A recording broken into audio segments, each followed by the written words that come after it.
నమస్తే welcome to our channel నేను సిరి ఏపీలో జనసేన టీడీపీ అభ్యర్థులను అయితే ప్రకటించారు కానీ బీజేపీ పరిస్థితి ఏంటి అసలు జనసేన టీడీపీ బీజేపీ పొత్తుంటుందా సో ఈ అంశాన్ని మనకి వివరించడానికి మనతో పాటు ఉన్నారు ప్రముఖ senior journalist political analyst CS Rao గారు నమస్కారం సార్ ఇప్పుడు చూస్తున్నట్టయితే టీడీపీ జనసేన అభ్యర్థులను అయితే ప్రకటించారు ఏపీలో కాకపోతే ఇక్కడ ఏంటంటే బీజేపీ అభ్యర్థులు ఇంతవరకు అయితే మనకి వెల్లడి చేయలేదు సో అసలు పొత్తు ఉన్నట్ట లేనట్ట ఎందుకంటే మనం చాలా రోజుల నుంచి చూస్తున్నాం అంటే ఢిల్లీకి కూడా వెళ్ళి వస్తున్నారు మన నాయకులు కానీ ఇంతవరకు ఆ పొత్తు విషయం మాత్రం తేల్చలేదు ఎక్కడ కూడా ఇంతకు పొత్తు ఉన్నట్ట లేనట్ట సార్ సో ఒకటేంటంటే ఈ సందిగ్ధత అయితే గత కొంతకాలంగా కొనసాగుతూ ఉంది ఇటీవల కాలంలో చంద్రబాబు నాయుడు ఢిల్లీ వెళ్ళి అమిత్ షా తోటి భేటీ వచ్చారు క్లారిటీ వచ్చిందని చెప్పి అందరూ అనుకున్నారు పొత్తు కన్ఫర్మ్ అయితే సీట్ల షేరింగ్ పెండింగ్ ఉందని చెప్పి అనుకున్నారు ఆ విషయంలో బీజేపీ వాళ్ళు కొంచెం మడత పెడుతున్నారు అనేది ఒకటి వినిపిస్తుంది ఎందుకు మడత పెడుతున్నారంటే వీళ్ళనంత వరకు ఎక్కువగా ఎంపీ సీట్లు ఎమ్మెల్యే సీట్లు తీసుకోవాలనే ప్రయత్నం చేస్తున్నారు వాళ్ళు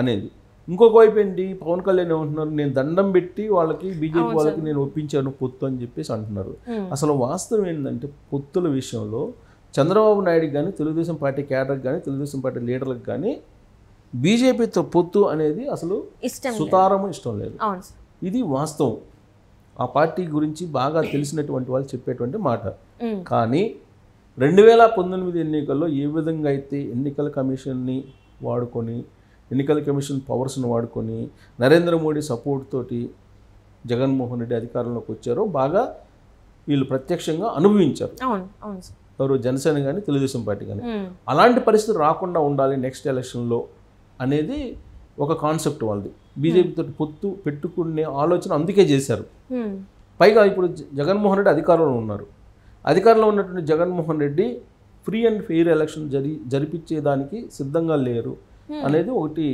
వీళ్ళు తెలుగుదేశం పార్టీ జనసేన ఉన్నటువంటి ఇన్ఫర్మేషన్ అంటే ఏదో ఒక రకంగా అల్లకొల్లోలం చేసైనా సరే మళ్ళీ ఇంకొక ఛాన్స్ కొట్టాలి అంటే రక్తం మరిగినటువంటి సింహం వేటాడుతుంది కదా వేటని నమ్ముకుంటుంది ఎప్పుడు అలానే జగన్మోహన్ రెడ్డి అధికారాన్ని రుచి చూశాడు అధికారాన్ని రుచి చూసినటువంటి జగన్మోహన్ రెడ్డి రాష్ట్రం అల్లకొల్లమైనా ఎన్నికల ప్రక్రియ సజావుగా జరగకపోయినా ప్రజాస్వామ్య విరుద్ధంగానైనా సరే అధికారంలో రావాలని భావిస్తాడు అనేది తెలుగుదేశం పార్టీ జనసేన యొక్క భావన అందుకే అతని యొక్క నైజం అతని యొక్క పోకడ అతని యొక్క ఆలోచనలు తెలిసినటువంటి ఈ పార్టీలు అవకాశం ఇవ్వకుండా ఉండేందుకు బీజేపీతో పొత్తు పెట్టుకుంటే కేంద్రం సపోర్ట్ ఉంటుంది ఎన్నికల కమిషన్ సపోర్టు పూర్తి స్థాయిలో ఉంటుంది అప్పుడు జగన్మోహన్ రెడ్డి ఏదైతే ఆలోచనలు చేస్తూ ఉంటాడో ఆ ఆలోచనలకు అడ్డుకట్ట వేయచ్చు అనేది వాళ్ళ భావన అందుకు బీజేపీకి ప్రాధాన్యత ఇస్తున్నారు అంతకుమించి బీజేపీకి అక్కడ ఉన్నటువంటి ఓట్లు విజయసాయి రెడ్డి చెప్పారు 100 తోటి పోటీ పడుతుంది బీజేపీ అని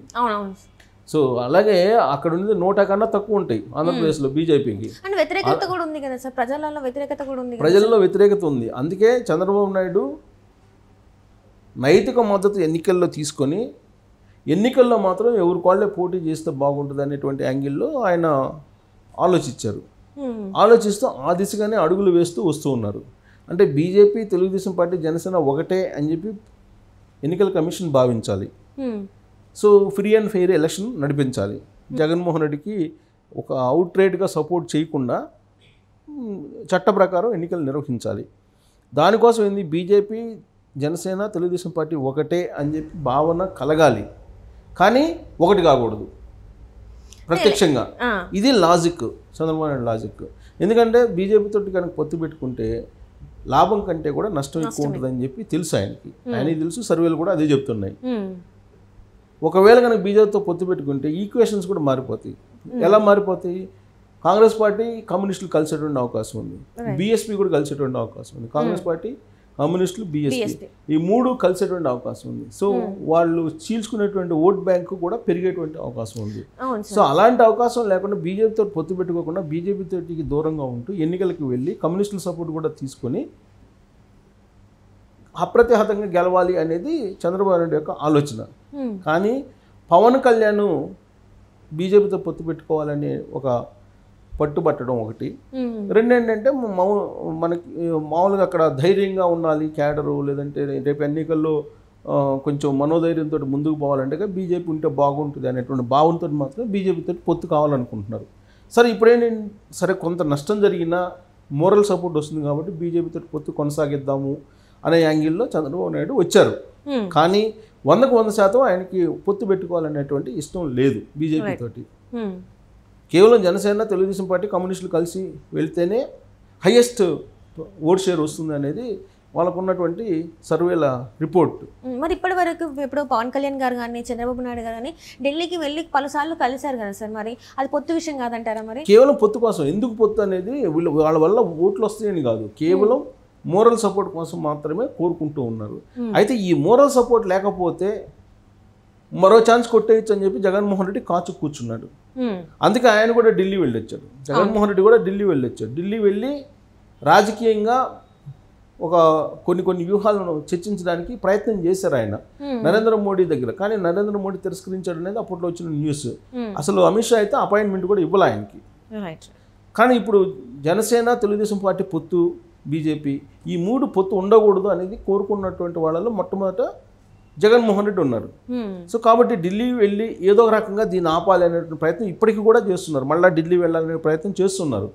అటు కేసీఆర్ కూడా ప్రయత్నం చేస్తున్నారు.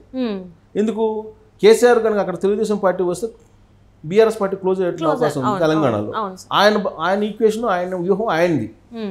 సో ఇక్కడ బీజేపీ వాళ్ళు ఏంటి, వీళ్ళంత ఎక్కువ సీట్లు తీసుకోవాలి, ఇదే అవకాశం అనే యాంగిల్లో వాళ్ళు ఆలోచిస్తున్నారు.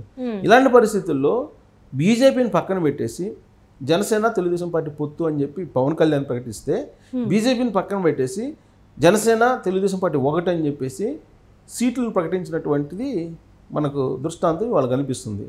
సీట్లు ప్రకటించేశారు. జనసేనకి 24 సీట్లు అసెంబ్లీ, తెలుగుదేశం పార్టీకి మిగతావని చెప్పి ఆల్రెడీ వాళ్ళు తొలి జాబితాను 94 మందిని అనౌన్స్ చేశారు చంద్రబాబు నాయుడు. 24 జనసేనకి ఇస్తున్నారు.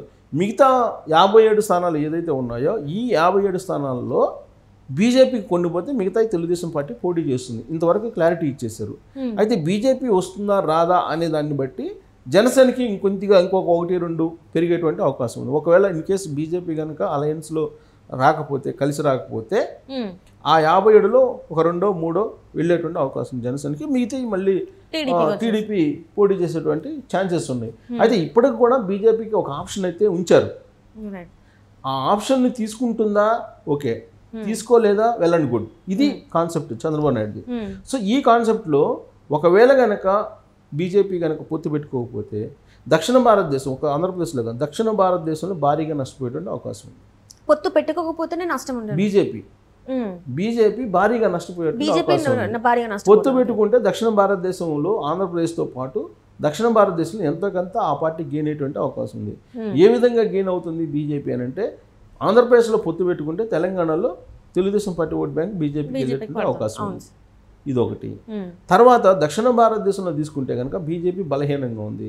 సరిహద్దు రాష్ట్రాల్లో ఉండేటువంటి కర్ణాటకలో కానీ తమిళనాడులో కానీ చూస్తే కనుక చంద్రబాబు నాయుడుకు అభిమానులు ఉన్నారు, తెలుగుదేశం పార్టీకి సంబంధించిన సింపథైజర్స్ ఉన్నారు. వాళ్ళు బీజేపీకి ఓటేసేటువంటి అవకాశం ఉంది. మొన్న మనం కర్ణాటక అసెంబ్లీ ఎన్నికలు తీసుకుంటే ఆంధ్ర సరిహద్దుల్లో ఉండేటువంటి అసెంబ్లీ సెగ్మెంట్స్ అన్నీ ఓడిపోయింది బీజేపీ. సో అలాగే తమిళనాడు తీసుకుంటే తమిళనాడులో ఇప్పుడు డిఎంకే ఉంది.